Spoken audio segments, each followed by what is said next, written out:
할렐루야. 사랑하는 성도 여러분, 이 아침 주님의 말씀 앞에서 다시 만나 뵙게 되어서 너무나 기쁘고 즐겁습니다. 우리 오늘 아침 하나님께서 저희에게 주시는 말씀 마음에 굳게 새기고 귀하고 복되게 살아가는 하루 되기를 주님의 이름으로 소원합니다. 저희들 함께 사도신경으로 신앙 고백하시겠습니다. 전능하사 천지를 만드신 하나님 아버지를 내가 믿사오며 그 외아들 우리 주 예수 그리스도를 믿사오니 이는 성령으로 잉태하사 동정녀 마리아에게 나시고 본디오 빌라도에게 고난을 받으사 십자가에 못 박혀 죽으시고 장사한 지 사흘 만에 죽은 자 가운데서 다시 살아나시며 하늘에 오르사 전능하신 하나님 우편에 앉아 계시다가 저리로서 산자와 죽은 자를 심판하러 오시리라. 성령을 믿사오며 거룩한 공예와 성도가 서로 교통하는 것과 죄를 사하여 주시는 것과 몸이 다시 사는 것과 영원히 사는 것을 믿사옵나이다. 아멘. 이 아침 저희들에게 주시는 하나님의 말씀은 누가복음 6장 12절로 26절까지 말씀입니다. 제가 봉독하겠습니다. 이때에 예수께서 기도하시러 산으로 가사 밤이 새도록 하나님께 기도하시고 밝음에 그 제자들을 부르사 그 중에서 12를 택하여 사도라 칭하셨으니 곧 베드로라고 이름을 주신 시몬과 그의 동생 안드레와 야고보와 요한과 빌립과 바돌로메와 마테와 도마와 알페오의 아들 야고보와 셀롯이라는 시몬과 야고보의 아들 유다와 예수를 파는 자들 가롯 유다라. 예수께서 그들과 함께 내려오사 평지에 서시니 그 제자의 많은 무리와 예수의 말씀도 듣고 병 고침을 받으려고 유대 사방과 예루살렘과 두로와 시돈의 해안으로부터 온 많은 백성도 있더라. 더러운 귀신에게 고난받는 자들도 고침을 받은지라. 온 무리가 예수를 만지려고 힘쓰나 이는 능력이 예수께로부터 나와서 모든 사람을 낫게 함이러라. 예수께서 눈을 들어 제자들을 보시고 이르시되 너희 가난한 자는 복이 있나니 하나님의 나라가 너희 것이미요 지금 줄인 자는 복이 있나니 너희가 배부름을 얻을 것이미요 지금 우는 자는 복이 있나니 너희가 웃을 것이미요 인자로 말미암아 사람들이 너희를 미워하며 멀리하고 욕하고 너희 이름을 악하다 하여 버릴 때에는 너희에게 복이 있도다. 그날에 기뻐하고 뛰놀라 하늘에서 너희 상이 큼이라. 그의 조상들이 선지자들에게 이와 같이 하였느니라. 그러나 화 있을진저 너희 부요한 자여 너희는 너희의 위로를 이미 받았도다. 화 있을진저 너희 지금 배부른 자여 너희는 줄이도다. 화 있을진저 너희 지금 웃는 자여 너희가 애통하며 울리로다. 모든 사람이 너희를 칭찬하면 화가 있도다. 그들의 조상들이 거짓 선지자들에게 이와 같이 하였느니라. 아멘. 이 말씀은 이 아침에 저희들에게 주시는 하나님의 귀한 말씀이십니다. 저희들 함께 기도하고 말씀 듣겠습니다. 하나님 아버지 참으로 감사합니다. 이 아침 우리 주님은 12사도를 택하셔서 이제 12사도와 함께 남은 공생의 생활을 시작하십니다. 그리고 가시는 곳마다 주님은 말씀을 전하시고 기적을 행하시며 주님께서 이 땅에 하나님의 아들로 오셨음을 보이십니다. 그리고 오늘 말씀에서 참으로 저희들에게 귀한 말씀 주십니다. 특히 하나님을 믿고 예수님을 믿고 구세주로 거듭나고 주의 제자요 주의 사도로 불리우는 자들이 마땅히 행하며 살아가야 할 말씀에 대해서 저희들에게 주십니다. 오늘 아침에 이 말씀을 듣는 동안 이 말씀을 통하여 저희들의 심령에 주의 귀한 은혜가 넘치게 주님께서 축복하여 주실 줄로 믿고 이 모든 말씀 살아계신 예수님의 이름으로 기도합니다. 아멘. 할렐루야. 사랑하는 성도 여러분, 저희들 이 아침 누가복음 6장의 말씀을 읽었습니다. 오늘 본문의 제목은 예수님이 이루시는 하나님 나라, 예수님이 이루시는 하나님 나라입니다. 어제의 말씀에서 우리 주님은 종교 지도자들에게 어려움을 당하셨습니다. 안식일에 제자들이 밀밭 사이를 걸어가다가 손에 닿는 밀을 손으로 비벼 먹음으로 인해서 안식일을 온전히 지키지 못한다는 판단을 받게 된 것입니다. 그리고 예수께서 회당에서 말씀을 전하실 때 오른손이 마른 자를 보시고는 그의 병을 고쳐주고 싶은 마음이 그의 안에서 끓어오르시는데 안식일에 병든 자를 고침으로 안식일을 거룩히 지키지 않았다는 이 종교 지도자들의 비판이 있을 것을 아셨기에 그는 그 손이 마른 자를 불러서 다음과 같이 말씀을 하십니다. 안식일에 선을 행하는 것과 악을 행하는 것, 생명을 구하는 것과 죽이는 것, 어느 것이 옳으냐? 이렇게 말씀을 하시고는 오른손 마른 자의 병을 고쳐주십니다. 예수님, 거룩한 안식일의 주인으로서 안식일의 주인으로서 당연히 하실 일, 그리고 당연히 하실 수 있는 일 하셨음에도 불구하고 많은 이들의 질타를 받으며 주의를 보내시게 됩니다.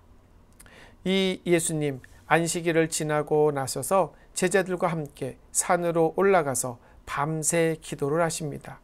그리고 오늘 본문 16절의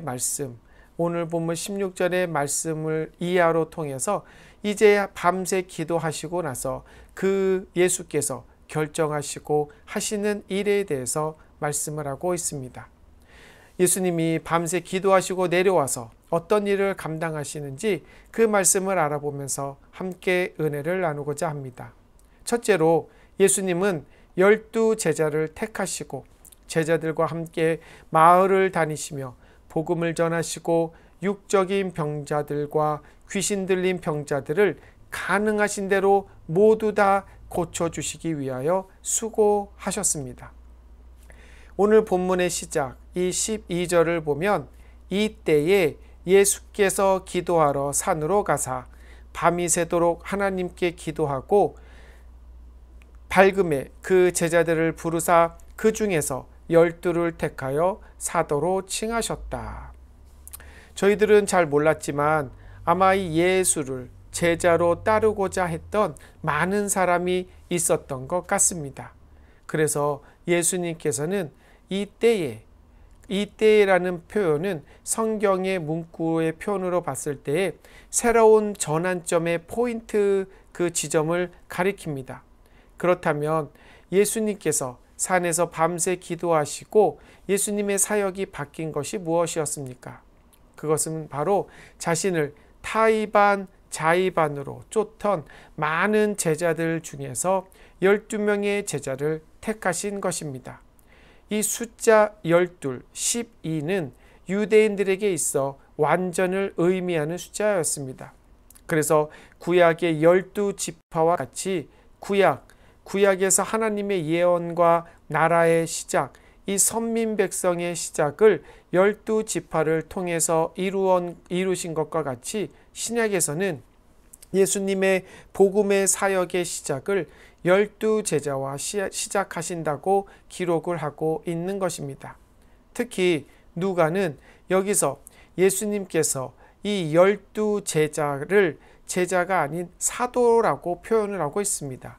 헬라어로는 아포스톨로스로서 이 사도라고 부르는 이유는 무엇이냐면 이 예수님이 이 땅에 계시는 동안 예수님을 따라다니던 그리고 예수님을 선생이요 주로 섬기고 공경했던 그러한 제자들을 넘어서서 예수님 승천 후에 예수께서 이 땅에 뿌리신 씨앗을 일구기 위해 수고하고 이 땅에 뿌리신 복음, 굿 뉴스, 가스펠을 온 세상에 전달하기 위한 전달자 사도로서의 사명을 맡기셨음을 이 누가복음에서 12제자가 아닌 12사도를 선택했다는 말로서 그들의 그 권위와 그리고 그들이 앞으로 감당해야 될 일들에 대해서 나타내고 있는 것입니다. 사도행전을 보면 이제 가룟 유다가 예수님을 팔고 이렇게 함으로써 이 사도의 신분에서 탈락을 합니다. 그래서 예수님 승천 후 마띠아를 새로운 사도로 뽑아서 이 12명의 사도로 사명을 감당합니다. 자, 예수님 이때에 이제 12명의 사도를 택하신 후에 이제 마을로 내려오십니다. 평지로 내려왔다. 그 말은 마을로 내려오셨다라는 뜻입니다. 이 평지로 내려와 사역을 감당하시는데 예수의 소문을 들은 수없이 많은 군중과 병자, 특히 귀신 들린 자들이 예수님 앞에 나오십니다. 예수님 그들에게 손을 최대한 뻗고 만지고 돌봄으로 그들의 병을 치료하기를 원하시는 마음으로 열심히 사역을 감당하십니다. 사랑하는 성도 여러분, 오늘 본문에서 12사도들의 활약상은 기록되어 있지 않습니다. 예수님께서 밤새 기도하시고 그 많은 제자들, 따르던 제자들 중에서 12사도를 선택하시고 그들과 함께 사역을 이제 더욱더 왕성하게 시작하시는데 아직까지 12사도의 활약상은 기록되어져 있지 않습니다. 하지만 이 12사도를 선택하기 전에 철야 기도를 하셨다는 것, 철야 기도를 하셨다는 것은 그들에게 맡기실 사명이 막중했음을 이 예수님께서 친히 보이시고 계시는 것입니다. 또한 이 12사도 참으로 다양한 직군과 특성을 가진 사람들을 뽑았습니다. 이는 예수님이 전하시는 하나님 나라의 포용성과 평등성을 내포하고 있는 것입니다. 또한 사회 높고 지혜, 지식, 총명이 넘치는 자들에서 뽑으신 것이 아니라 사회의 약자와 낮은 자들을 선택하시어서 하나님의 복음을 전할 사도들로 양성했음을 우리는 볼 수가 있습니다. 이제 좀 뒤에 보시면 누가복음 9장에서 예수님 사도들을 둘씩 묶어서 첫 전도를 보내시는데 이는 앞으로 예수님이 승천하신 후에 그들이 감당해야 될 사명을 보여주고 있는 것입니다. 예수님 이 공생의 3년 동안 많은 말씀과 기적과 사역을 행하셨지만 12명 가룟 유다가 탈락되고 마띠아가 다시 세워져서 12명이라고 하는 훌륭한 사역자들을 배출해 내심으로써 예수님의 사역 중에 가장 큰 사역 중에 하나가 바로 이 12사도를 길러낸 것이라고 볼 수 있습니다. 그러하기에 예수님 밤새 기도하시고 이때에 12사도를 선택하신 것입니다. 이 말씀 지금 주의 제자요, 주의 자녀요, 주의 성도요, 그리고 주의 사도로 믿고 있는 우리들에게 어떠한 의미로 다가오는 것입니까? 제가 지난 목요일 날 새벽 묵상 때 성도님들과 말씀을 나누었듯이 그 한 책 Not a Fan이라고 하는 그 카일 아이들맨이 쓴 책을 나누었듯이 저희들 그저 예수님이 좋아서 쫓아다니고 그의 삶이 좋아서 따라하고 그리고 예수님이 우리를 사랑했다는 것을 알기 때문에 그에 대한 어떤 감사의 표시로 예수님을 따르고 쫓는 팬이 아니라 진정한 예수의 제자요, 진정한 예수의 사도로서 살아가야 될 것을 저희들에게 다시금 보여주고 계시는 것입니다. 왜냐하면 예수님의 일과 복음과 말씀은 이 악한 것들을 통하여서 전파되어지거나 아니면 비기독교인들을 통하여서 전파되어지는 것이 아닙니다. 이 하나님이 뿌리신 말씀과 사역과 이 사랑과 평안과 기쁨은 진정한 사도 예수 그리스도가 우리를 구원하셨다라는 그 경험과 거듭난 자들 그리고 예수 그리스도를 위해 살겠다라고 헌신한 사도들을 통하여서 온 세상에 전파될 것이기 때문입니다. 그러하기 때문에 저희들 오늘 예수님께서도 당시에 밤을 새시며 철야 기도하시면서 12사도를 뽑으셨듯이 예수님께서는 십자가에 달려 돌아가시기까지 우리를 사랑하심으로 우리를 주의 사도로 부르셨습니다. 그러하기 때문에 저희들 이 사도의 직분 경솔히 여기지 말고 온전히 감당해야 될 것입니다. 아멘.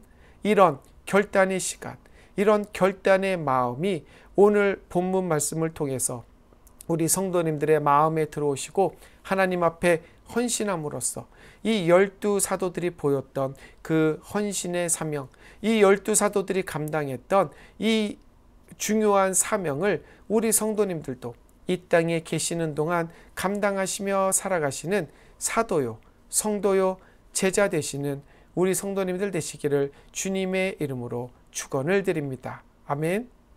두 번째로 예수님은 이 땅에 사시는 동안 복을 받을 자와 화를 입을 자에 대하여 말씀하고 계십니다.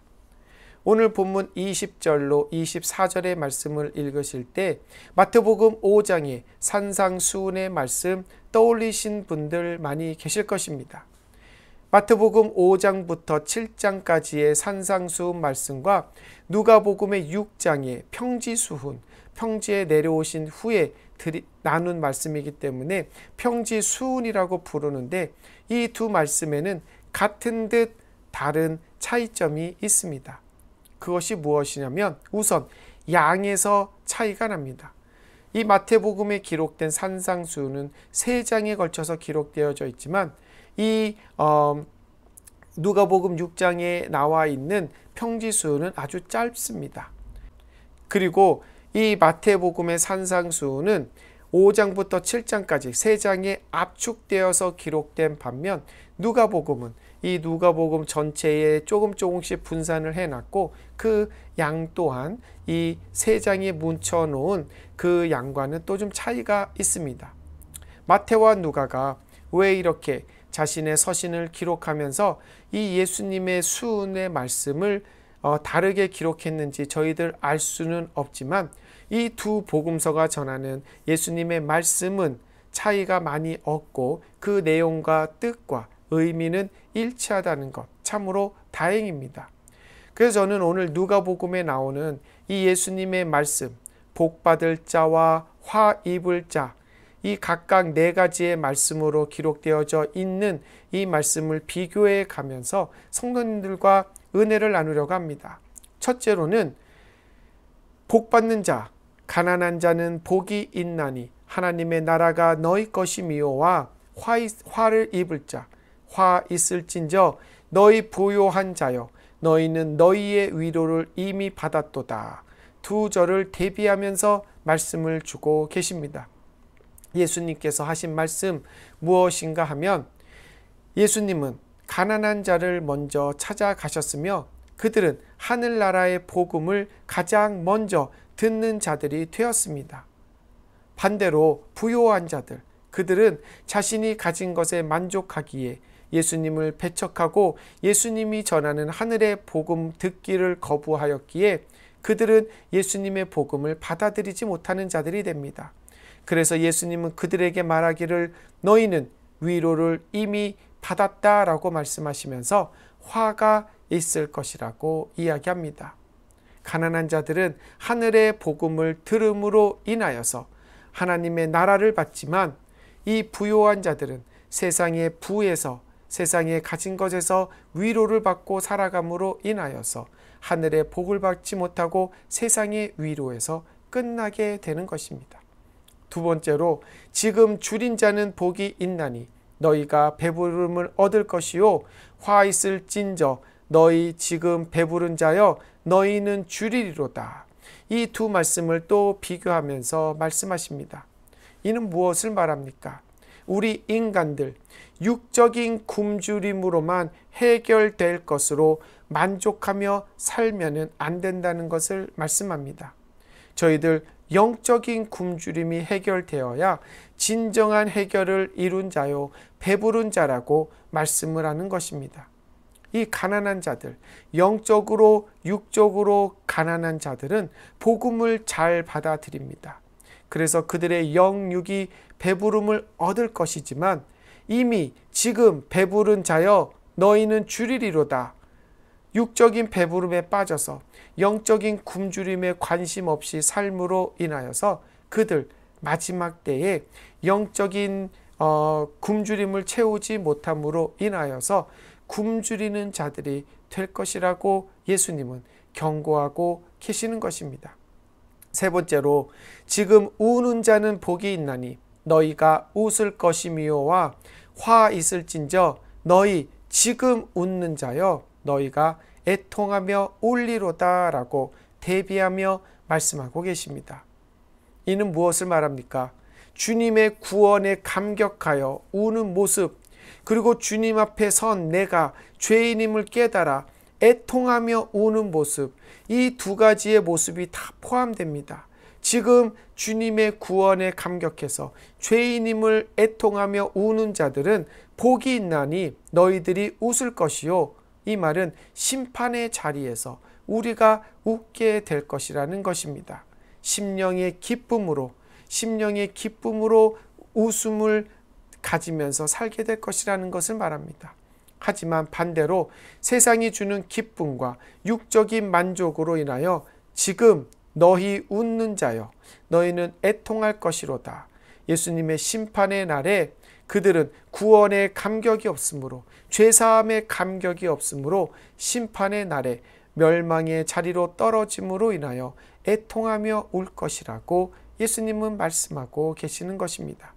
마지막으로 22절에 인자로 말미암아 사람들이 너희를 미워하며 멀리하고 욕하고 너희 이름을 악하다 하여 버릴 때에는 너희에게 복이 있도다와 26절에 모든 사람이 너희를 칭찬하면 화가 있도다. 그들의 조상들이 거짓 선지자들에게도 이와 같이 하였느니라 라는 말을 비교하시면서 또 말씀을 하십니다. 이 말씀은 무엇입니까? 예수님 장차 자기를 믿고 구원받고 그리스도로 살아갈 자들, 초대교회, 그들에게 삶의 고난과 고통과 박해가 있을 것임을 예수님 알고 계셨던 것입니다. 그리하여 자신의 이름으로 말미암아 자신을 믿음으로 말미암아 박해와 고난을 받을 성도들을 위로하는 것입니다. 내 이름으로 인하여 버림받을 자는 복이 있을 것이다. 영생의 복, 구원의 복, 평안과 화평의 복이 있을 것이다 라고 말합니다. 하지만 반대로 칭찬을 받는 자들, 즉 세상의 권세와 힘이 있어서 그 앞에 와서 아첨하고 칭찬을 하는 자들, 그 소리를 들음에 기뻐하고 즐거워하는 자들은 화가 있을 것이라고 말합니다. 왜냐하면 구약시대에도 보면 이 심지어 선지자들마저도 세상의 권세 잡은 자들 앞에 아첨함으로 화를 입었던 자들이 있었기 때문입니다. 사랑하는 성도 여러분, 예수님이 말씀하신 네 가지의 말씀에서 저희들에게 주시는 말씀은 하나님의 백성이요, 제자요, 자녀요, 사도된 우리들이 이 땅에 살면서 지니고 살아야 할 삶의 덕목을 말하고 있는 것입니다. 죄인이고 낮은 나를 찾아오셔서 구원하시고 죄를 씻어주시고 하늘에 복을 내리시면서 사랑과 자비를 베푸신 이 예수님 앞에 저희들 애통하며 감격하며 기도하고, 그리고 우리를 채워주시는 그 심령의 축복으로 인하여서 우리는 심판의 자리에서 마지막에 웃게 되고, 이 어려움과 고난과 박해 또한 오직 예수를 믿는 믿음으로 이겨내고 승리하며 나아갈 것이지만, 반대로 예수님이 말씀하신 대로 우리 눈에 먼저 들어오는 것, 우리 배를 채우고 우리의 등을 따시게 하고 누군가가 우리 앞에 와서 아첨을 하는 그러한 것에 기뻐하며 살아가는 자들, 우리의 영을 채울 그러할 마음도 없고 시간도 없었기에 마지막 때에 애통하며 울며 화를 입을 것이라고 말씀하고 계시는 것입니다. 사랑하는 성도 여러분, 진정한 사도들은 바로 복을 입는 덕목을 가지고 살아가는 자들입니다. 우리들이 이 세상 살아갈 때에 화 있을진저 부요하고 배부르고 웃고 칭찬받기를 좋아하는 삶을 살아가는 자들, 진정한 사도가 될 수 없습니다. 비록 이 땅에서의 삶은 환난과 고난과 박해와 어려움이 있다 할지라도 복을 받는 그 덕목의 삶을 살아가심으로써 진정한 사도가 되어서 예수님이 피땀 흘려 구원하시고 부르신 사도로서의 사명을 감당하며 살아가시는 저와 성도 여러분 되시기를 주님의 이름으로 축원합니다. 아멘. 함께 기도하시겠습니다. 하나님 아버지 감사합니다. 저희들 주님께서 사도로 불러주셨습니다. 저희들 사도가 되지 않겠다라고, 사도가 되고 싶지 않다라고 아무리 발버둥을 쳐도 주님이 우리를 주의 피값으로 부르셨다면, 저희들에게 거듭남의 은혜를 주셨다면 저희들은 이미 주의 사도가 된 것입니다. 저희들 세상적인 욕구와 세상적으로 하고 싶은 일들이 있어서 주의 사도의 책임과 직무를 멀리하고 경솔히하며 살아가는 악한 모습을 보이지 않게 하시고 참되지 못한 모습을 보이지 않는 자들이 되지 않게 하여 주시옵소서. 하나님 아버지, 오직 주님께서 저희들 사도로 부르심에 감사하면서 감사의 눈물과 애통의 눈물과 기쁨의 눈물과 그리고 핍박과 환난과 고난이 있다 할지라도 주의 사도로서의 삶을 살아감으로 인하여서 저희들 주님 앞에 온전히 헌신되어지는 귀한 사도로서의 삶, 오늘 그리고 이 한평생의 삶이 되도록 우리 주님이 함께 하실 줄로 믿으며 살아계신 예수 그리스도의 이름으로 기도합니다. 아멘.